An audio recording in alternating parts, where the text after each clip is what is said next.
وما أرسلناك إلا رحمة للعالمين۔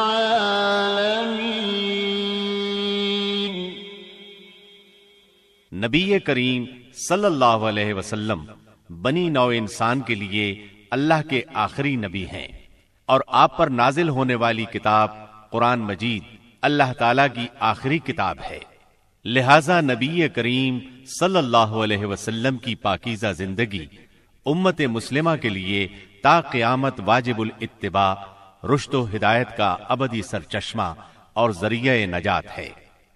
لقد كان لكم في رسول الله أسوة حسنة۔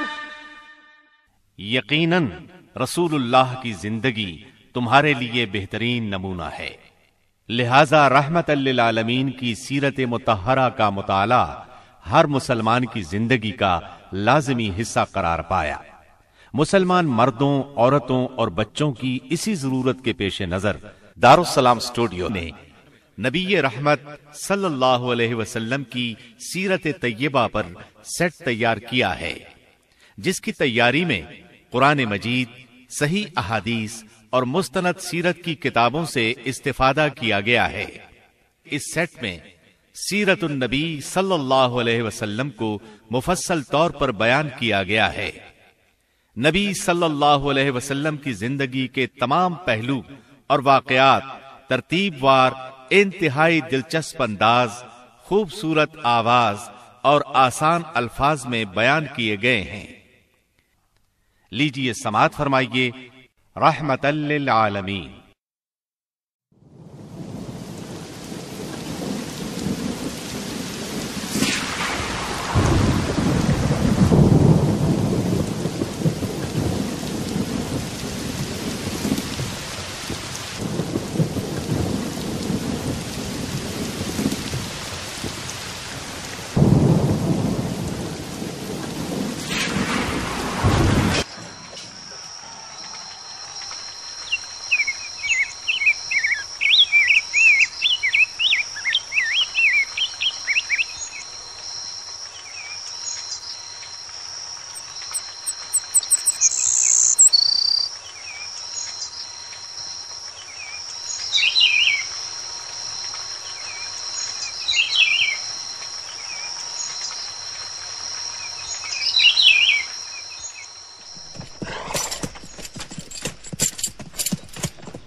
سیرت نبوی کو مکمل طور پر بیان کرنا اس وقت تک ممکن نہیں جب تک اسلام سے پہلے اور بعد کے حالات کا تقابل نہ کیا جائے۔ اس لیے ہم اصل مضمون سے پہلے اسلام سے پہلے عرب کی کیفیت بیان کریں گے، عرب اقوام اور ان کی معاشرت کا نقشہ کھینچیں گے، پھر وہ حالات بیان کریں گے جن میں رسول اللہ صلی اللہ علیہ وسلم کی بعثت ہوئی۔ لفظ عرب کے لغوی معنی صحرا اور بیاب و گیاہ زمین کے ہیں۔ عہد قدیم سے یہ لفظ جزیرہ نمائے عرب اور اس میں بسنے والی قوموں پر بولا گیا ہے۔ عرب کے مغرب میں بحر احمر اور جزیرہ نمائے سینا ہے، مشرق میں خلیج عرب اور جنوبی عراق کا ایک بڑا حصہ ہے، جنوب میں بحر عرب ہے جو در حقیقت بحر ہند کا پھیلاؤ ہے، شمال میں ملک شام اور کسی قدر شمالی عراق ہے۔ ان میں سے بعض سرحدوں کے بارے میں اختلاف بھی ہے۔ کل رقبے کا اندازہ 10 لاکھ سے 13 لاکھ مربع میل تک کیا گیا ہے۔ نسلی اعتبار سے مورخین نے عرب اقوام کی 3 قسمیں قرار دی ہیں۔ نمبر 1، عرب بائدہ، یعنی وہ قدیم عرب قبائل اور قومیں جو بالکل ناپید ہو گئیں اور ان کے متعلق ضروری معلومات بھی دستیاب نہیں، مثلاً عاد، سمود، تسم، جدیس، عمالقہ وغیرہ۔ نمبر 2، عرب عاربہ، یعنی وہ عرب قبائل جو یعرب بن یشجب بن قحطان کی نسل سے ہیں، انہیں قحطانی عرب کہا جاتا ہے۔ نمبر 3، عرب مستعربہ، یعنی وہ قبائل جو سیدنا اسماعیل علیہ السلام کی نسل سے ہیں، انہیں عدنانی عرب کہا جاتا ہے۔ عرب عاربہ یعنی قحطانی عرب کا اصل گہوارہ ملک یمن تھا۔ یہیں ان کے خاندان اور قبیلے مختلف شاخوں میں پھوٹے، پھیلے اور بڑھے۔ ان میں سے 2 قبیلوں نے بہت شہرت حاصل کی۔ ایک ہمیر جس کی مشہور شاخیں زید الجمہور، قزاع اور سکاسک ہیں۔ دوسرا کہلان جس کی مشہور شاخیں ہمدان، انمار، مزہج، تے، کندہ، لخم، جزام، ازد، اوس، خزرج اور اولاد جفنا ہیں، جنہوں نے آگے چل کر ملک شام میں بادشاہت قائم کی اور آل غسان کے نام سے مشہور ہوئے۔ عرب مستعربہ کے جد اعلیٰ سیدنا ابراہیم علیہ السلام اصلاً عراق کے ایک شہر اور کے باشندے تھے۔ یہ شہر دریائے فرات کے مغربی ساحل پر کوفے کے قریب واقع تھا۔ اس کی کھدائی کے دوران میں جو کتبے برآمد ہوئے ان سے اس شہر کے متعلق بہت سی تفصیلات منظر عام پر آئی ہیں، اور سیدنا ابراہیم علیہ السلام کے خاندان کی بعض تفصیلات معلوم ہوئی ہیں۔ نیز ملک کے دینی اور اجتماعی حالات بھی سامنے آئے ہیں۔ سیدنا ابراہیم علیہ السلام یہاں سے ہجرت کر کے شہر حران تشریف لے گئے تھے، اور پھر وہاں سے فلسطین جا کر اس کو اپنی دعوتی سرگرمیوں کا مرکز بنا لیا، اور دعوت و تبلیغ کے لیے یہیں سے اندرون و بیرون ملک آتے جاتے رہتے تھے۔ ایک بار آپ مصر تشریف لے گئے۔ فرعون نے آپ کی بیوی سیدہ سارہ علیہ السلام کی کیفیت سنی تو بدنیت ہو گیا۔ انہیں بری نیت سے اپنے دربار میں بلایا، لیکن اللہ نے سیدہ سارہ کی دعا کے نتیجے میں غیبی طور پر فرعون کی ایسی گرفت کی کہ وہ ہاتھ پاؤں مارنے لگا۔ اس کی نیت بد اس کے منہ پر مار دی گئی، اور وہ اس حادثے کی نوعیت سے سمجھ گیا کہ سیدہ سارہ اللہ کی نہایت خاص اور مقرب بندی ہیں۔ وہ ان کے اس وصف سے اس قدر متاثر ہوا کہ اپنی بیٹی ہاجرہ کو ان کی خدمت میں دے دیا۔ پھر سیدہ سارہ نے سیدہ ہاجرہ کو ابراہیم علیہ السلام کی زوجیت میں دے دیا۔ ابراہیم علیہ السلام ان دونوں کو لے کر فلسطین واپس تشریف لائے۔ پھر اللہ نے سیدہ ہاجرہ کے بطن سے ابراہیم علیہ السلام کو ایک فرزند ارجمند اسماعیل علیہ السلام عطا فرمایا۔ سیدہ سارہ بے اولاد تھیں، اس لیے انہیں بہت غیرت آئی، اور انہوں نے سیدنا ابراہیم علیہ السلام کو مجبور کیا کہ سیدہ ہاجرہ کو ان کے نوزائیدہ بچے سمیت جلا وطن کر دیں۔ حالات نے ایسا رخ اختیار کیا کہ انہیں سیدہ سارہ کی بات ماننا پڑی، اور وہ سیدہ ہاجرہ اور اسماعیل علیہ السلام کو لے کر حجاز تشریف لے گئے۔ وہاں انہیں ایک بے آب و گیاہ وادی میں اتار دیا۔ اسی جگہ آج بیت اللہ ہے، اس وقت نہیں تھا، صرف ٹیلوں کی طرح ابھری ہوئی زمین تھی۔ سیلاب آتا تو دائیں بائیں سے کترا کر نکل جاتا تھا۔ وہیں مسجد حرام کے بالائی حصے میں زمزم کے پاس ایک بہت بڑا درخت تھا۔ آپ نے ان دونوں کو اسی درخت کے پاس چھوڑا تھا۔ اس وقت مکے میں پانی تھا نہ انسان، اس لیے سیدنا ابراہیم علیہ السلام نے ایک توشہ دان میں کھجوریں اور ایک مشکیزے میں پانی رکھ دیا۔ اس کے بعد فلسطین واپس چلے گئے۔ ادھر چند ہی دن میں کھجوریں اور پانی ختم ہو گیا۔ سخت مشکل پیش آئی، مگر اس مشکل وقت میں اللہ کے فضل سے زمزم کا چشمہ پھوٹ پڑا اور ان کے لیے خوراک کا سامان بن گیا۔ اسماعیل علیہ السلام جب جوان ہوئے تو جرہم قبیلے سے عربی سیکھ لی۔ یہ قبیلہ وہاں پانی دیکھ کر آباد ہو گیا تھا۔ اس قبیلے کے لوگ انہیں پسند کرنے لگے تو ان لوگوں نے اپنے خاندان کی ایک خاتون سے ان کی شادی کر دی۔ اسی دوران میں سیدہ ہاجرہ کا انتقال ہو گیا۔ ادھر سیدنا ابراہیم علیہ السلام کو خیال آیا کہ اپنا ترکہ دیکھنا چاہیے، چنانچہ وہ مکہ معظمہ تشریف لے گئے، لیکن سیدنا اسماعیل علیہ السلام سے ملاقات نہ ہوئی۔ بہو سے حالات دریافت کیے، اس نے تنگ دستی کی شکایت کی۔ آپ نے وصیت کی کہ اسماعیل آئیں تو کہنا اپنے دروازے کی چوکھٹ بدل دیں۔ سیدنا اسماعیل علیہ السلام اس وصیت کا مطلب سمجھ گئے۔ انہوں نے بیوی کو طلاق دے دی اور ایک دوسری عورت سے شادی کر لی جو جرہم کے سردار مزاز بن عمرو کی صاحبزادی تھیں۔ ان کی دوسری شادی کے بعد ایک بار پھر سیدنا ابراہیم علیہ السلام مکے تشریف لے گئے، مگر اس مرتبہ بھی سیدنا اسماعیل علیہ السلام سے ملاقات نہ ہو سکی۔ بہو سے حال پوچھا تو اس نے اللہ کی حمد و ثنا بیان کی۔ آپ نے وصیت کی کہ اسماعیل اپنے دروازے کی چوکھٹ برقرار رکھیں، اور فلسطین واپس ہو گئے۔ اللہ تعالی نے مزاز کی بیٹی سے اسماعیل علیہ السلام کو 12 بیٹے عطا فرمائے۔ ان 12 بیٹوں سے 12 قبیلے وجود میں آئے اور سب نے مکے ہی میں رہائش اختیار کی۔ ان کے حالات زمانے کی گرد میں دب کر رہ گئے، صرف نابت اور قیدار کی اولاد گمنامی سے محفوظ رہی۔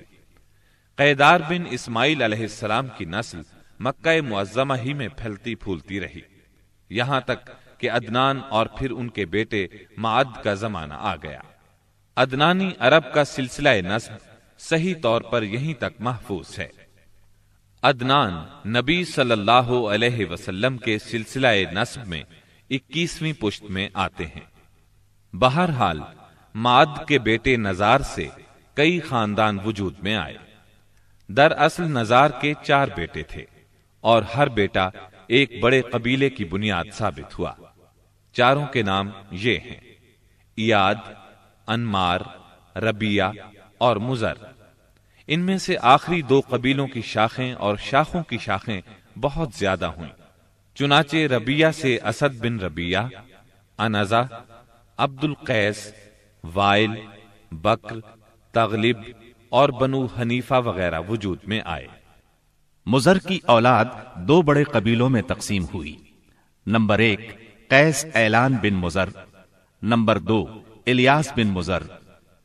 قیس اعلان سے بنو سلیم، بنو حوازن، بنو غطفان، غطفان سے ابس، زبیان، اشجع اور غنی بن عاصر کے قبائل وجود میں آئے۔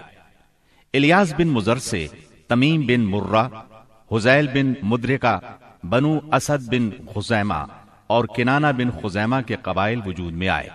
پھر کنانہ سے قریش کا قبیلہ وجود میں آیا۔ یہ قبیلہ فہر بن مالک بن نضر بن کنانہ کی اولاد ہے۔ پھر قریش بھی مختلف شاخوں میں تقسیم ہوئے۔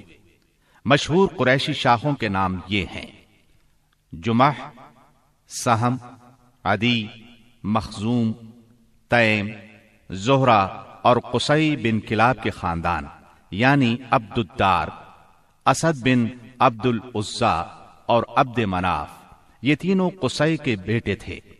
ان میں سے عبد مناف کے 4 بیٹے ہوئے، جن سے 4 ذیلی قبیلے وجود میں آئے، یعنی عبد الشمس، نوفل، مطلب اور ہاشم۔ انہی ہاشم کی نسل سے اللہ نے ہمارے نبی کریم صلی اللہ علیہ وسلم کا انتخاب فرمایا۔ ابن عباس رضی اللہ عنہ کا بیان ہے کہ رسول اللہ صلی اللہ علیہ وسلم نے فرمایا، اللہ تعالیٰ نے مخلوق پیدا فرمائی تو مجھے سب سے اچھے گروہ کے اندر رکھا، پھر قبائل کو چنا تو مجھے سب سے اچھے قبیلے کے اندر بنایا، پھر گھرانوں کو چنا تو مجھے سب سے اچھے گھرانے میں بنایا، لہذا میں اپنی ذات کے اعتبار سے بھی سب سے اچھا ہوں اور اپنے گھرانے کے اعتبار سے بھی سب سے بہتر ہوں۔ جس وقت جزیرۃ العرب پر اسلام کا سورج طلوع ہوا، وہاں 2 قسم کے حکمران تھے۔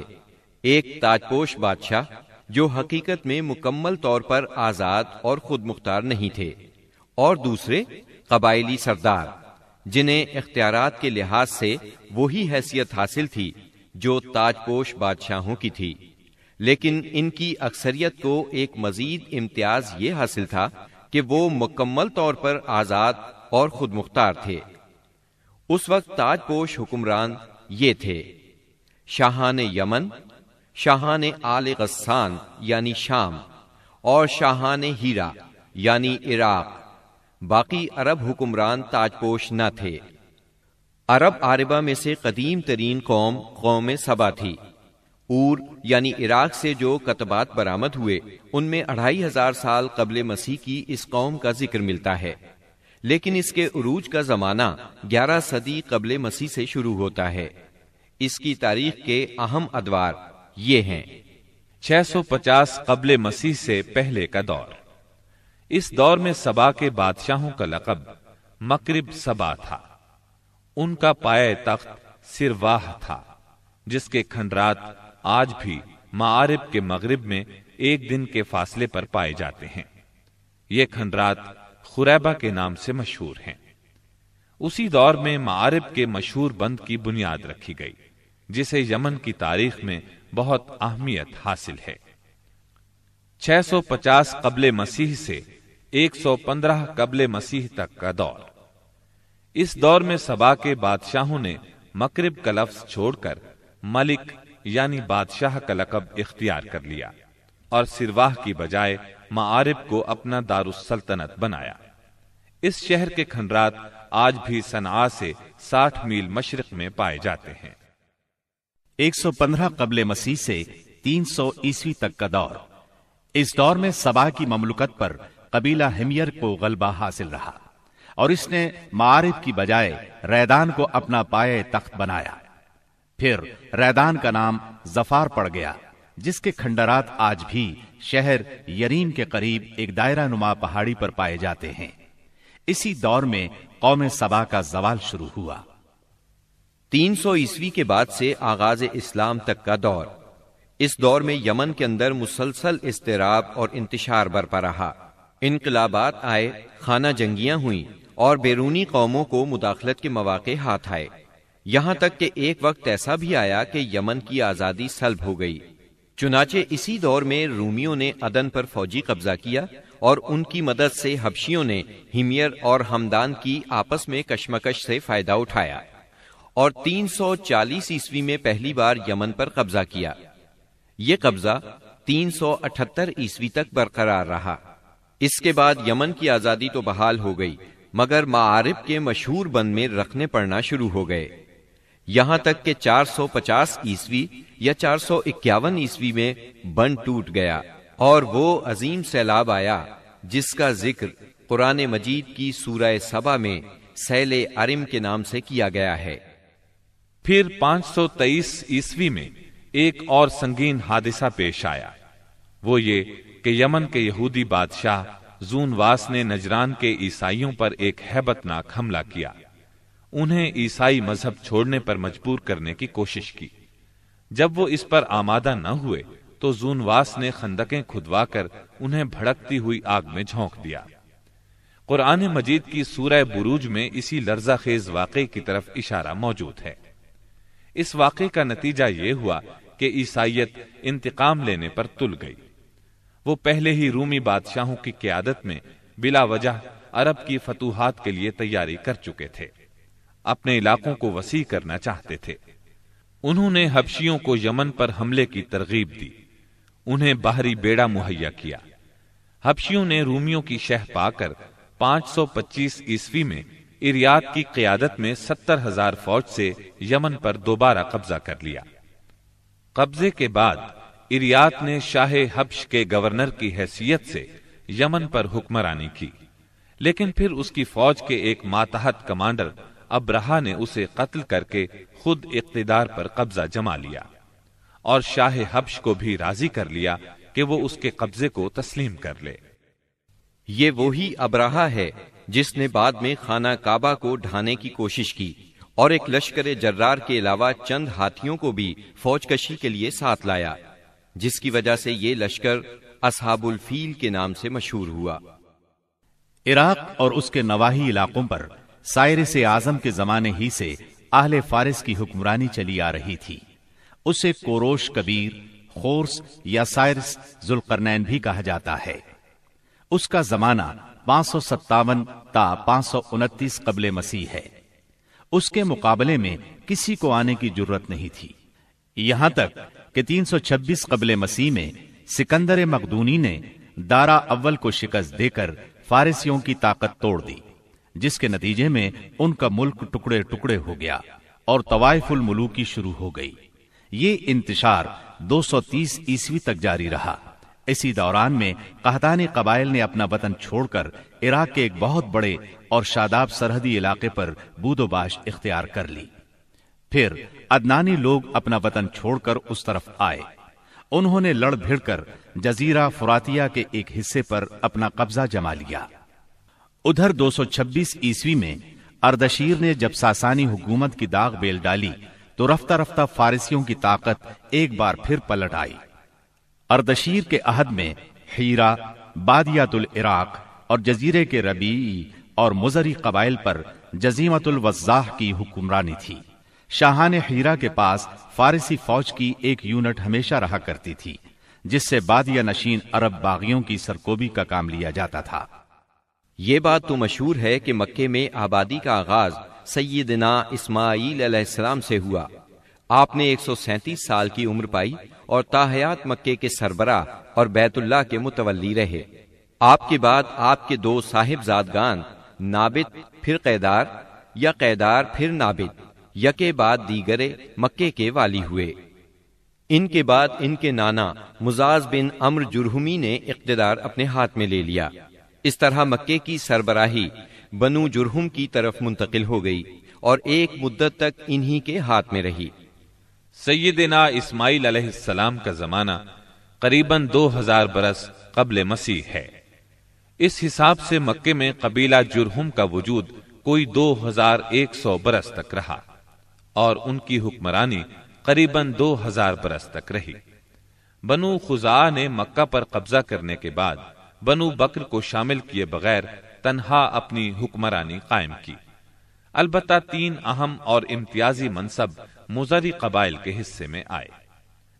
نمبر 1، حاجیوں کو عرفات سے مزدلفہ لے جانا اور یوم النفر یعنی 13 ذی الحجہ کو مینا سے روانگی کا پروانہ دینا۔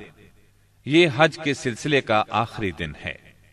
یہ اعزاز الیاس بن مزر کے خاندان بنو غوث بن مرہ کو حاصل تھا۔ یہ صوفہ کہلاتے تھے۔ نمبر 2، 10 ذی الحجہ کی صبح کو مزدلفہ سے مینا کی جانب افاضہ یعنی روانگی۔ یہ اعزاز بنو ادوان کو حاصل تھا۔ نمبر 3، حرام مہینوں کو آگے پیچھے کرنا۔ یہ اعزاز بنو کنانہ کی ایک شاخ بنو تمیم بن عدی کو حاصل تھا۔ مکہ معظمہ پر بنو خزاعہ کا اقتدار کوئی 300 برس تک قائم رہا۔ یہی زمانہ تھا جب ادنانی قبائل مکے اور حجاز سے نکل کر نجد، عراق کے اطراف اور بحرین وغیرہ میں پھیلے اور مکے کے اطراف میں قریش کی صرف چند شاخیں باقی رہیں، مگر مکے کی حکومت اور بیت اللہ کی تولیت میں ان کا کوئی حصہ نہ تھا، یہاں تک کہ قصی بن کلاب کا دور آیا۔ قصی نے مکے کا بندوبست اس طرح کیا کہ قریش کو مکے کے اطراف سے بلا کر پورا شہر ان پر تقسیم کر دیا اور ہر خاندان کا ٹھکانہ مقرر کر دیا۔ البتہ مہینے آگے پیچھے کرنے والوں کو نیز آل صفوان، بنو ادوان اور بنو مرہ بن عوف کو ان کے مناصب پر برقرار رکھا، کیونکہ قصی سمجھتا تھا کہ یہ بھی دین ہے، اس میں رد و بدل کرنا درست نہیں۔ قصی کا ایک کارنامہ یہ بھی ہے کہ اس نے حرم کعبہ کے شمال میں دار الندوہ تعمیر کیا۔ اس کا دروازہ مسجد کی طرف تھا۔ دار الندوہ دراصل قریش کی پارلیمنٹ تھی، جہاں تمام بڑے بڑے اور اہم معاملات کے فیصلے ہوتے تھے۔ قریش پر دار الندوہ کے بڑے احسانات ہیں، کیونکہ یہ ان کے اتحاد کا ضامن تھا اور یہیں ان کے الجھے ہوئے مسائل احسن طریقے سے طے ہوتے تھے۔ قصی کو سربراہی اور عظمت کے یہ مرتبے حاصل تھے۔ نمبر 1، دار الندوہ کی صدارت، جہاں بڑے بڑے معاملات کے بارے میں مشورے ہوتے تھے اور جہاں یہ لوگ اپنی بیٹیوں کی شادیاں بھی کرتے تھے۔ نمبر 2، لوا یعنی جنگ کا پرچم قصی ہی کے ہاتھوں باندھا جاتا تھا۔ نمبر 3، حجابت یعنی خانہ کعبہ کی پاسبانی۔ اس کا مطلب یہ ہے کہ خانہ کعبہ کا دروازہ قصی ہی کھولتا تھا۔ خانہ کعبہ کی خدمت اسی کے ذمے تھی، چابی بردار بھی وہی تھا۔ نمبر 4، سقایا یعنی پانی پلانا۔ اس کی صورت کچھ یوں تھی کہ حوض میں حاجیوں کے لیے پانی بھر دیا جاتا تھا، اس میں کچھ کھجور اور کشمش ڈال کر اسے شیریں بنایا جاتا تھا۔ حجاج جب مکے آتے تو اسے پیتے تھے۔ نمبر 5، رفادہ یعنی حاجیوں کی میزبانی۔ حاجیوں کے لیے بطور ضیافت کھانا تیار کیا جاتا تھا۔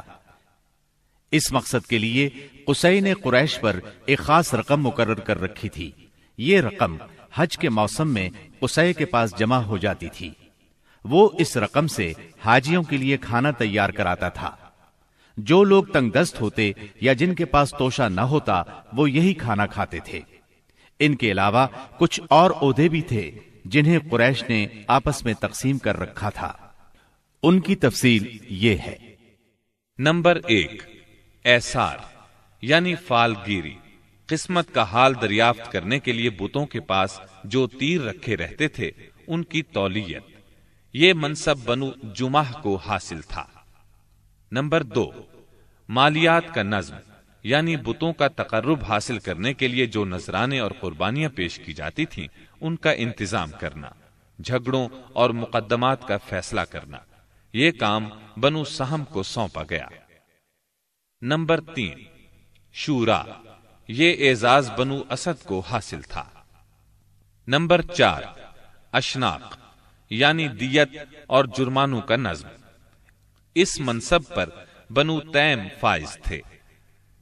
نمبر 5، عقاب یعنی قومی پرچم اٹھانا، یہ بنو امیہ کا کام تھا۔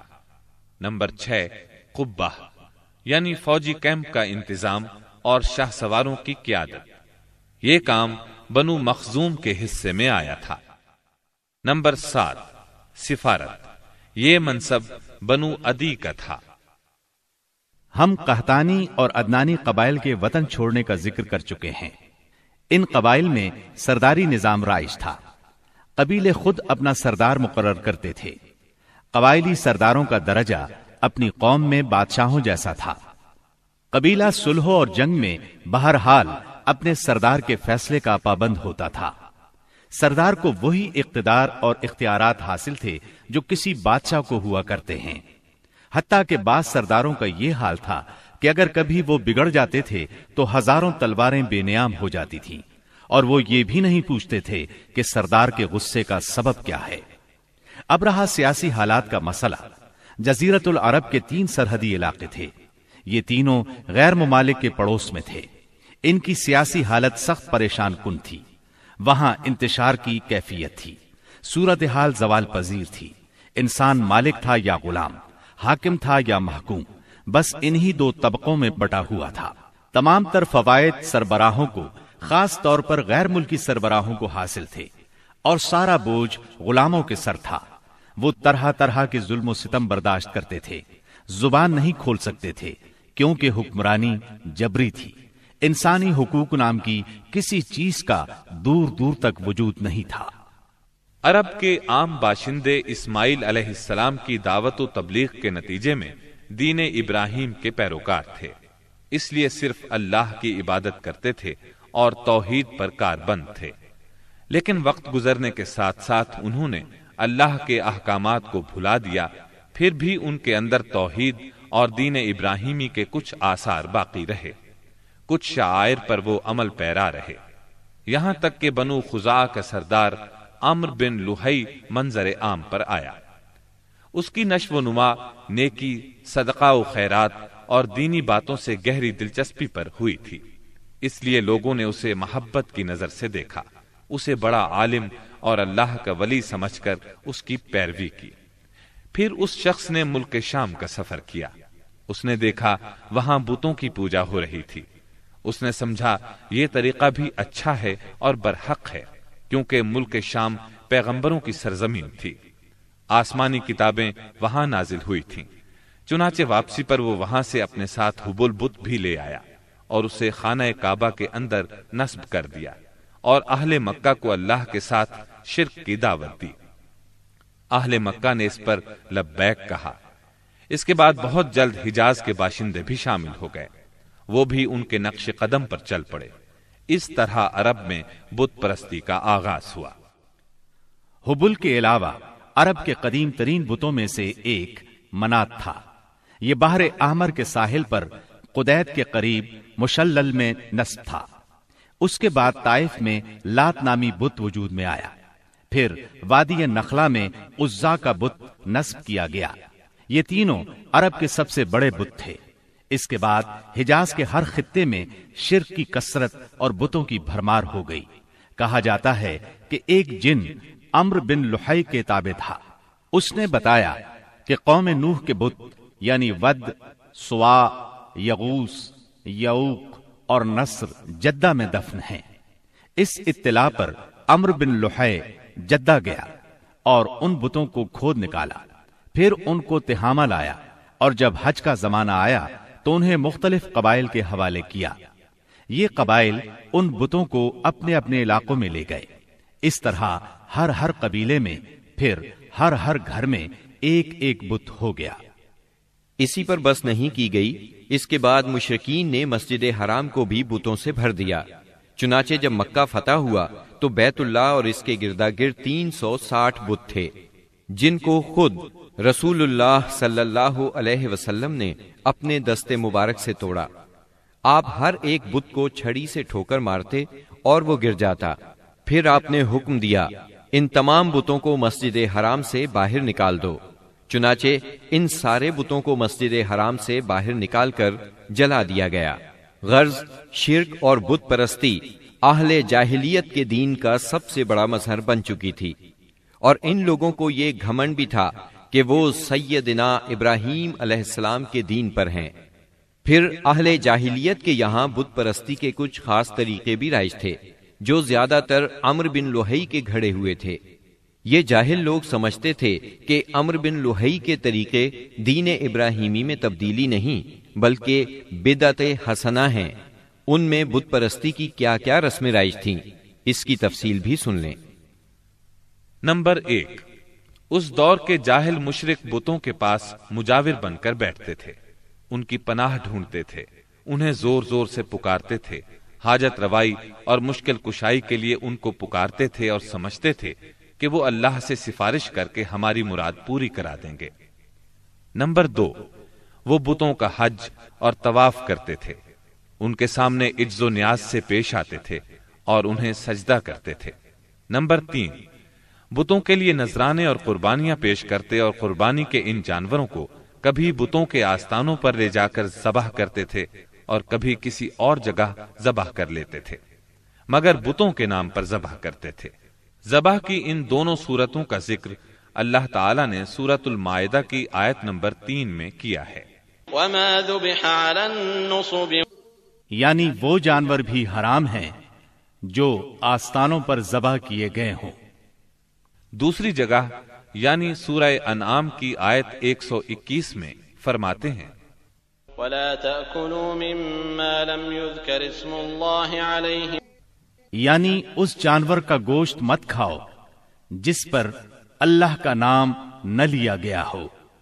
نمبر 4، بتوں کا قرب حاصل کرنے کا ایک طریقہ یہ بھی تھا کہ مشرقین اپنی سمجھ کے مطابق اپنے کھانے پینے کی چیزوں اور اپنی کھیتی اور چوپائے کی پیداوار کا ایک حصہ بتوں کے لیے خاص کرتے تھے۔ اس سلسلے میں ان کا دلچسپ رواج یہ تھا کہ وہ اللہ کے لیے بھی اپنی کھیتی اور جانوروں کی پیداوار کا ایک حصہ خاص کرتے تھے، پھر مختلف اسباب کی بنا پر اللہ کا حصہ تو بتوں کی طرف منتقل کر سکتے تھے، لیکن بتوں کا حصہ کسی بھی حال میں اللہ کی طرف منتقل نہیں کر سکتے تھے۔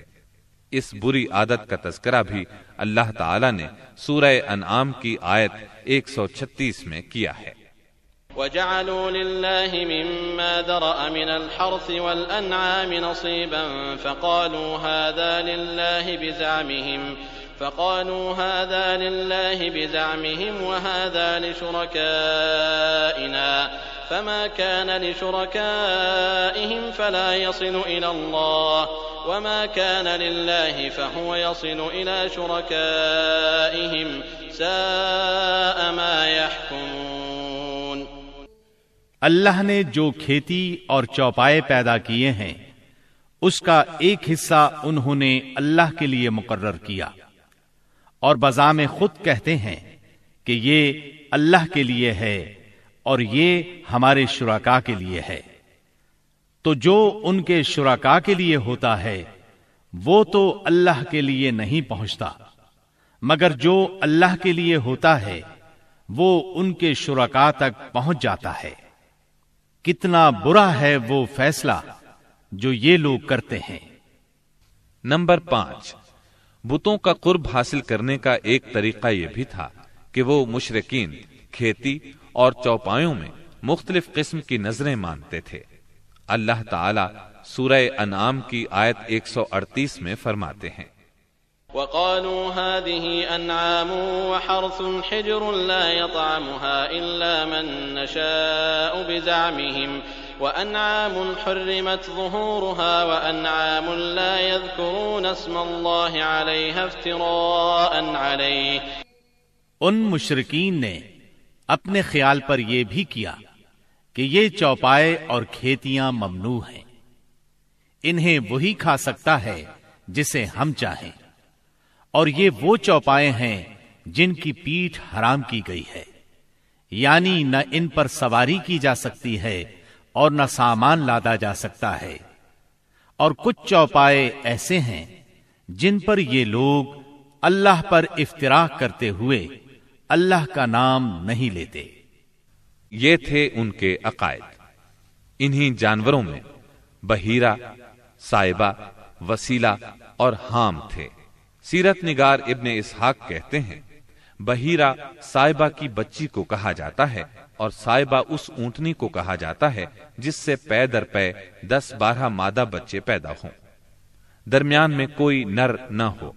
ایسی اونٹنی کو آزاد چھوڑ دیا جاتا تھا، اس پر سواری نہیں کی جاتی تھی، اس کے بال بھی نہیں کاٹے جاتے تھے، اور مہمان کے سوا اس کا دودھ کوئی نہیں پی سکتا تھا۔ اس کے بعد یہ اونٹنی جو مادہ بچہ جنتی، اس کا کان چیر دیا جاتا اور اسے بھی اس کی ماں کے ساتھ آزاد چھوڑ دیا جاتا، اس پر سواری بھی نہ کی جاتی، اس کے بال نہ کاٹے جاتے، اور مہمان کے سوا کوئی اس کا دودھ نہ پیتا۔ اسی کو بحیرہ کہتے ہیں، اور سائبہ اس کی ماں ہے۔ وسیلہ اس بکری کو کہا جاتا تھا جو 5 مرتبہ پے در پے 2 مادہ بچے جنتی تھی، یعنی 5 بار میں 10 مادہ بچے پیدا ہوتے، درمیان میں کوئی نر نہ پیدا ہوتا۔ اس بکری کو اس لیے وسیلہ کہا جاتا تھا کہ وہ سارے مادہ بچوں کو ایک دوسرے سے جوڑ دیتی تھی۔ اس کے بعد اس بکری سے جو بچے پیدا ہوتے انہیں صرف مرد کھا سکتے تھے، عورتیں نہیں کھا سکتی تھیں۔ البتہ اگر کوئی بچہ مردہ پیدا ہوتا تو اس کو مرد عورت سبھی کھا سکتے تھے۔ حام اس نر اونٹ کو کہتے تھے جس کی جفتی سے پے در پے 10 مادہ بچے پیدا ہوتے، درمیان میں نر نہ پیدا ہوتا۔ ایسے اونٹ کی پیٹھ محفوظ کر دی جاتی تھی، نہ اس پر سواری کی جاتی، نہ بال کاٹے جاتے، بلکہ اسے اونٹوں کے ریوڑ میں جفتی کے لیے آزاد چھوڑ دیا جاتا، اس کے سوا اس سے کوئی اور فائدہ نہ اٹھایا جاتا۔ عرب اپنے بتوں کے ساتھ یہ سب کچھ اس عقیدے سے کرتے تھے کہ یہ بت انہیں اللہ کے قریب کر دیں گے اور اللہ کے حضور ان کی سفارش کر دیں گے۔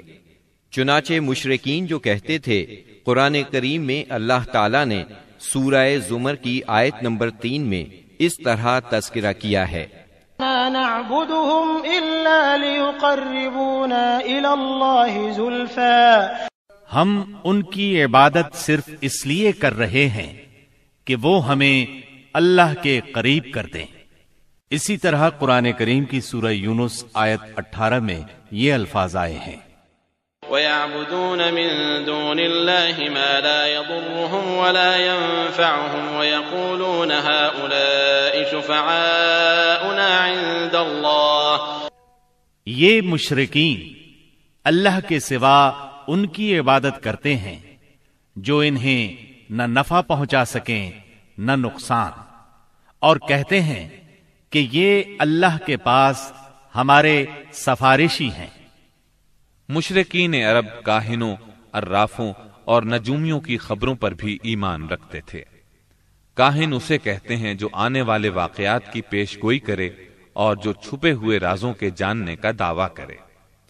نجومی اسے کہتے ہیں جو ستاروں پر غور کر کے ان کی رفتار اور اوقات کا حساب لگا کر پتہ لگاتا ہے کہ دنیا میں آئندہ کیا حالات و واقعات پیش آئیں گے۔ ان نجومیوں کی خبروں کو ماننا دراصل ستاروں پر ایمان لانا ہے۔ مشرکین میں بدشگونی کا بھی رواج تھا، اسے عربی میں طیارہ کہتے ہیں۔ اس کی صورت یہ تھی کہ مشرکین کسی چڑیا یا ہرن کے پاس جا کر اسے بھگاتے تھے۔ اگر وہ دائیں طرف بھاگتا تو اسے اچھا شگون خیال کرتے، کامیابی کی علامت خیال کرتے اور اپنا کام کر گزرتے۔ اگر وہ بائیں طرف بھاگتا تو اسے نحوست کی علامت سمجھ کر اپنے کام سے باز رہتے۔ اسی طرح اگر کوئی چڑیا یا جانور راستہ کاٹ دیتا تو اس کو منحوس خیال کرتے۔ اسی سے ملتی جلتی ایک حرکت یہ تھی کہ مشرکین خرگوش کے ٹخنے کی ہڈی لٹکاتے تھے اور بعض دنوں، بعض مہینوں، جانوروں، گھروں اور عورتوں کو منحوس سمجھتے تھے۔ آج کے دور میں بھی ایسی باتیں سننے میں آتی ہیں، کالی بلی راستہ کاٹ گئی، اللہ خیر کرے وغیرہ۔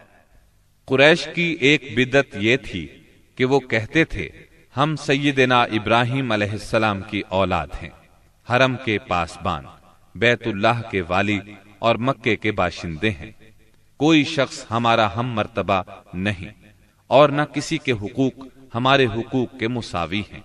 اسی لیے یہ لوگ اپنا نام ہمس یعنی بہادر رکھتے تھے، لہذا ہمارے شایان شان نہیں کہ ہم حدود حرم سے باہر جائیں۔ چنانچہ حج کے دوران میں یہ لوگ عرفات نہیں جاتے تھے اور نہ وہاں سے افاضہ کرتے تھے، بلکہ مزدلفہ ہی میں ٹھہر کر وہیں سے افاضہ کر لیتے تھے۔ اللہ تعالی نے اس بدعت کی اصلاح کرتے ہوئے سورہ بقرہ کی آیت 199 میں فرمایا، ثم افیضوا من حیث افاض الناس، یعنی تم لوگ بھی وہیں سے افاضہ کرو جہاں سے سارے لوگ افاضہ کرتے ہیں۔ ان کی ایک بدعت یہ بھی تھی کہ انہوں نے بیرون حرم کے باشندوں کو حکم دے رکھا تھا کہ وہ حرم میں آنے کے بعد پہلا طواف ہمس سے حاصل کیے ہوئے کپڑوں ہی میں کریں۔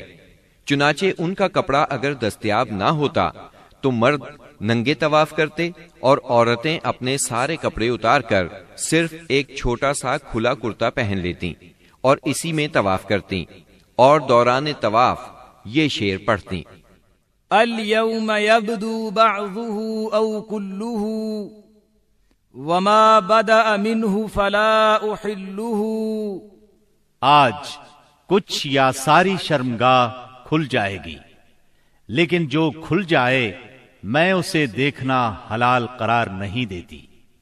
اللہ تعالی نے ان خرافات کے خاتمے کے لیے سورہ آراف کی آیت نمبر 31 میں فرمایا، یا بنی آدم خذوا زینتکم عند کل مسجد، یعنی اے آدم کے بیٹو، ہر مسجد کے پاس اپنی زینت اختیار کرو۔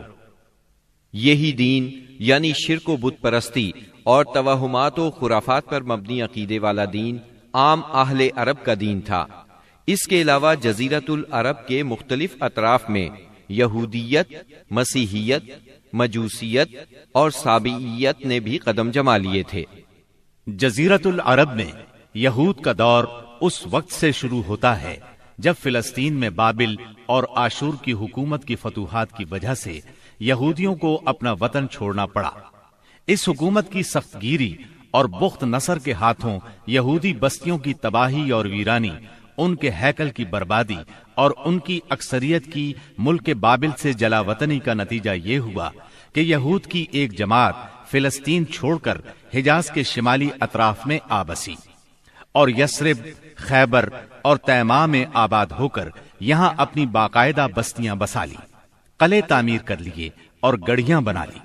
وطن چھوڑ کر آنے والے ان یہود کے ذریعے عرب باشندوں میں کسی قدر یہودی مذہب کا بھی رواج ہوا اور اسلام کے ظہور سے پہلے اس کو بھی ایک اچھی بھلی حیثیت حاصل ہو گئی۔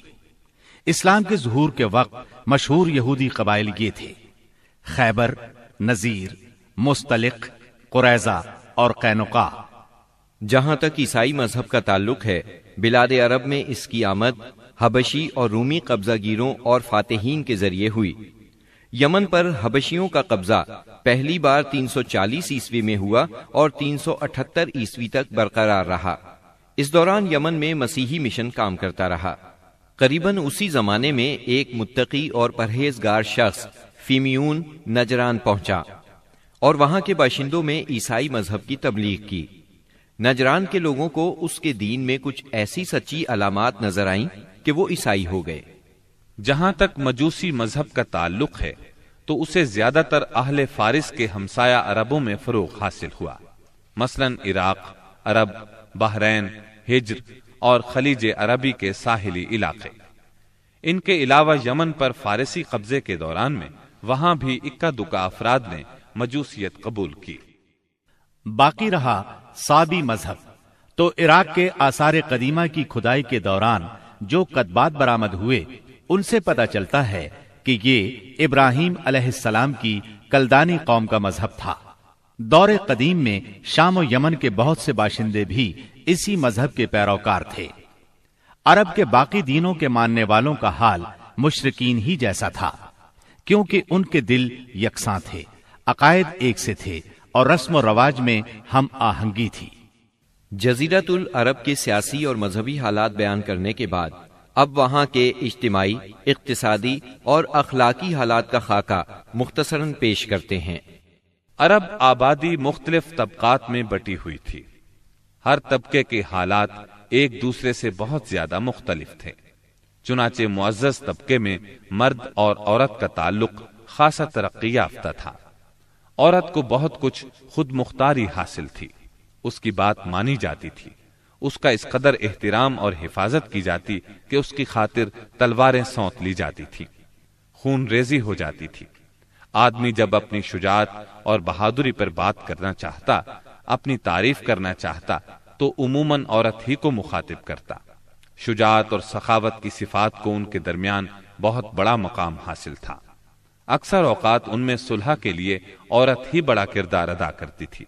وہ چاہتی تو قبائل کو صلح کے لیے جمع کر لیتی تھی اور چاہتی تو ان کے درمیان جنگ کی آگ بھڑکا دیتی۔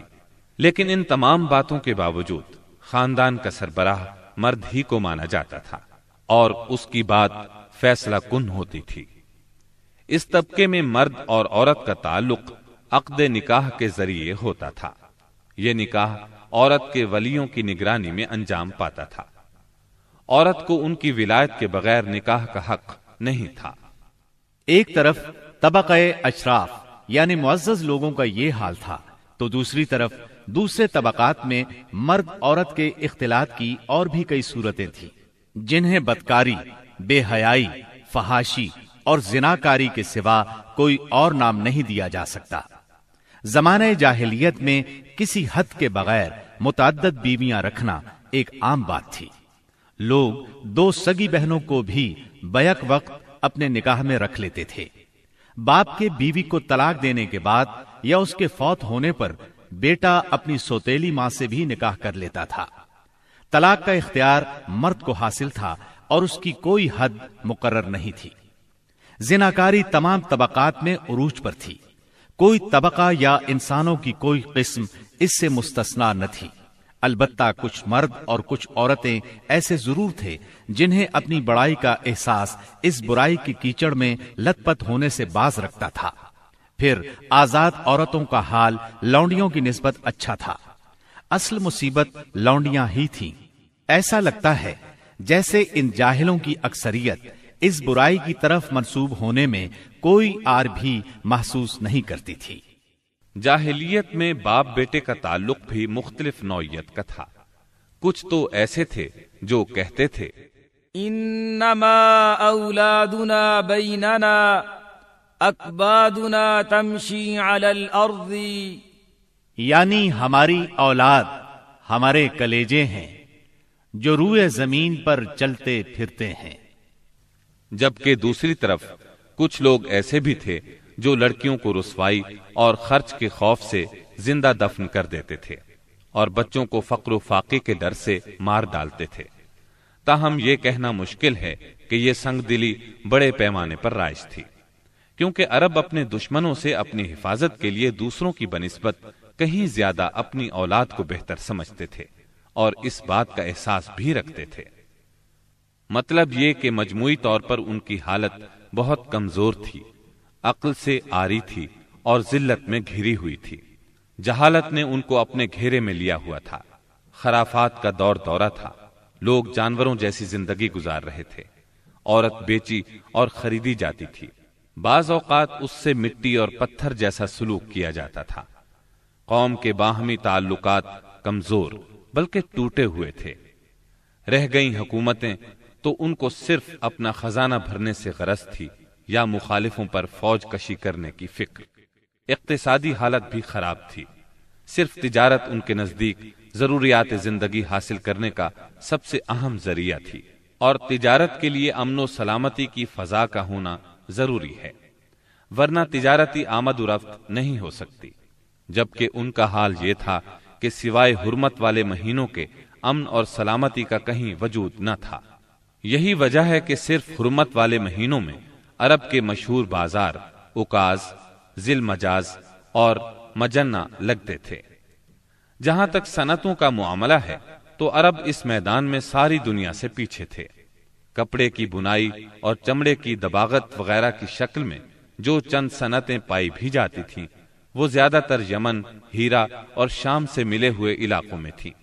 البتہ اندرون عرب گلہ بانی اور کھیتی باڑی کا کسی قدر رواج تھا۔ ساری عرب عورتیں سوت کاٹتی تھیں، لیکن مشکل یہ تھی کہ سارا مال و متاع ہمیشہ لڑائیوں کی زد میں رہتا تھا۔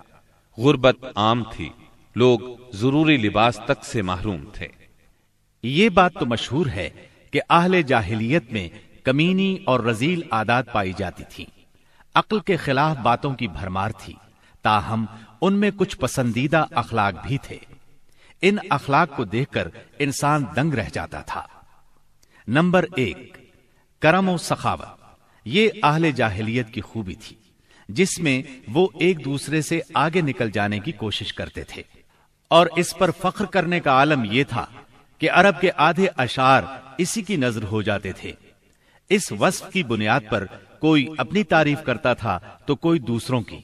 حالت یہ تھی کہ سخت سردی اور بھوک کی حالت میں بھی کوئی مہمان آ جاتا اور میزبان کے پاس اپنی سواری والی اونٹنی کے سوا کچھ نہ ہوتا، اور کنبے کی ضرورت پوری کرنے کا ذریعہ بھی صرف وہی سواری ہوتی تو اپنے مہمان کے لیے ذبح کر دیتا۔ یہ ان کے کرم ہی کا نتیجہ تھا کہ بڑی بڑی دیت اور مالی ذمہ داریاں اٹھا لیتے تھے، اور اس طرح انسانوں کو بربادی اور خون ریزی سے بچا کر دوسرے رئیسوں اور سرداروں کے مقابل فخر کرتے تھے۔ وہ جوا کھیلتے تھے۔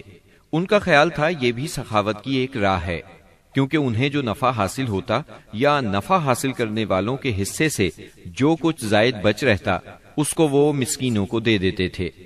اسی لیے قرآن پاک نے شراب اور جوئے کے نفع کا سرے سے انکار نہیں کیا، بلکہ سورہ بقرہ کی آیت 219 میں فرمایا وَإِثْمُهُمَا أَكْبَرُ مِن نَّفْعِهِمَا، یعنی ان دونوں کا گناہ ان کے نفع سے بڑھ کر ہے۔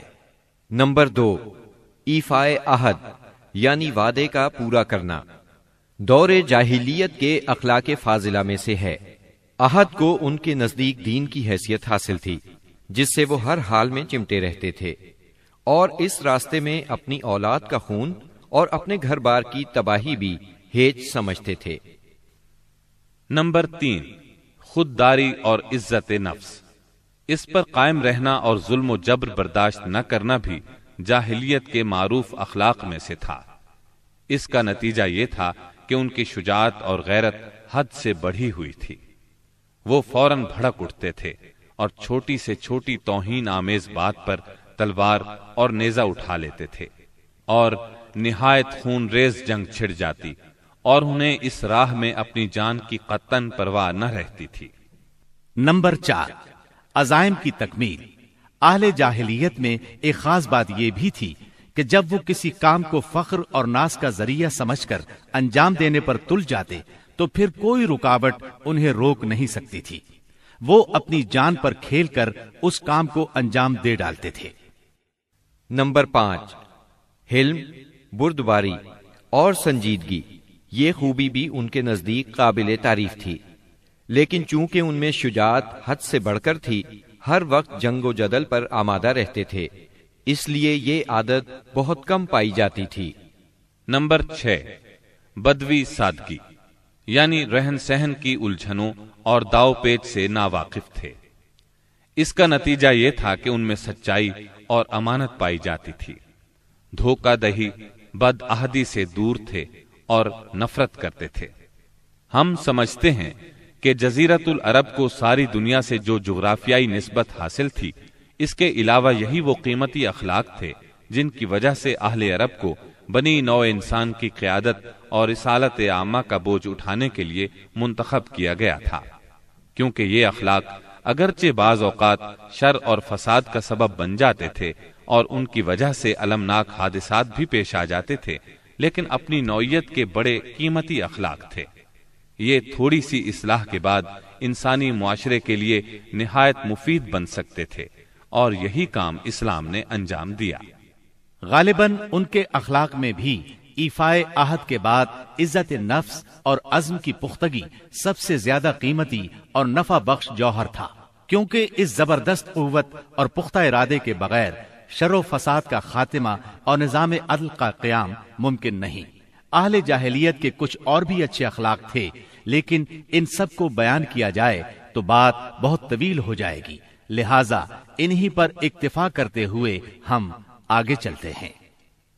ہمارے رسول مقبول محمد صلی اللہ علیہ وسلم کی ولادت باسعادت موسم بہار میں پیر کے دن صبح صادق کے بعد اور طلوع آفتاب سے پہلے 9 ربیع الاول سن عام الفیل 20 یا 22 اپریل 571 عیسوی کو مکہ مکرمہ میں ہوئی۔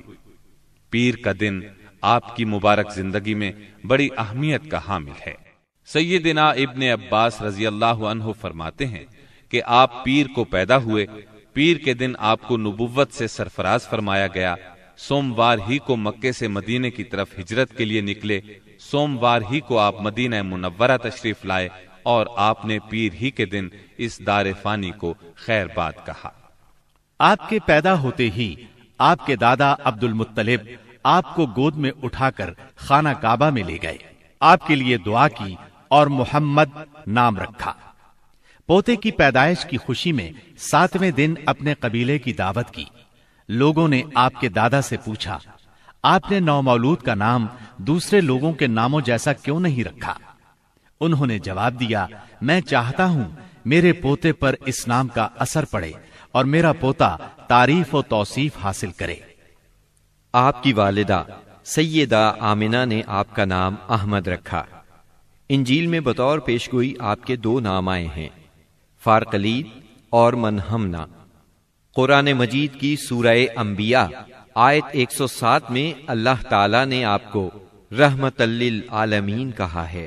وَمَا أَرْسَلْنَاكَ إِلَّا رَحْمَةً لِلْعَالَمِينَ، یعنی ہم نے آپ کو تمام جہانوں کے لیے رحمت بنا کر بھیجا ہے۔